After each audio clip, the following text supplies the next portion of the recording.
దేశంలో యూపీఐ పేమెంట్లను మరింత వేగవంతం చేసేందుకు national payments corporation of India NPCI ప్రజలకు కొత్త సదుపాయాన్ని అందించింది. జనవరి 10, 2024 నుండి ఆసుపత్రులు, విద్యా సేవలకు యూపీఐ లావాదేవీల పరిమితి పెంచబడింది. ఇప్పుడు 5 లక్షల రూపాయల వరకు ఆన్లైన్లో చెల్లింపులు చేయవచ్చు. రిజర్వ్ బ్యాంక్ ఆఫ్ ఇండియా గత నెలలో ఆసుపత్రులు, విద్యా సేవలలో 5 లక్షల రూపాయల వరకు చెల్లింపులు చేయవచ్చని ఆదేశించింది. ఇంతకుముందు ఈ రంగాలలో యూపీఐ చెల్లింపుకు సంబంధించి ప్రజలు సమస్యలను ఎదుర్కోవాల్సి వచ్చింది. ఎన్పీసీఐ బ్యాంకులు, పేమెంట్ సర్వీస్ ప్రొవైడర్లు యూపీఐ దరఖాస్తులను పరిమితి పెంచాలని ఆదేశించింది. గతంలో యూపీఐ పరిమితి 1 లక్ష రూపాయలు ఉండగా ఇప్పుడు 5 లక్షల రూపాయలకు పెంచారు. ధృవీకరించబడిన వ్యాపారులకు మాత్రమే ఈ పరిమితి వర్తిస్తోంది. వ్యాపారులు యూపీఐను పేమెంట్ మోడ్గా ఇంట్రడ్యూస్ చేయడం అవసరం. యూపీఐ ఒక్కరోజు పరిమితి 1 లక్ష రూపాయలుగా నిర్ణయించబడింది.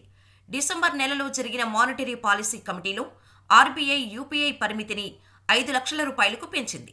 ఈ సదుపాయం Paytm, Google pay, PhonePe apps వంటి యూపీఐ అన్ని సపోర్టింగ్ యాప్స్లో కూడా అందుబాటులో ఉంటుంది. అన్ని బ్యాంకుల్లోని ఖాతాదారులకు కూడా ఈ సౌకర్యం కల్పించనున్నారు. దేశంలో యూపీఐ చెల్లింపులు పెరిగాయి. 2023 నాటికి ఇది 100 బిలియన్లను దాటుతోంది.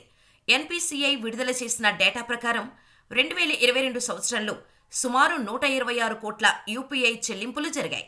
గత సంవత్సరం 2023లో యూపీఐ చెల్లింపులు 60% పెరిగాయి.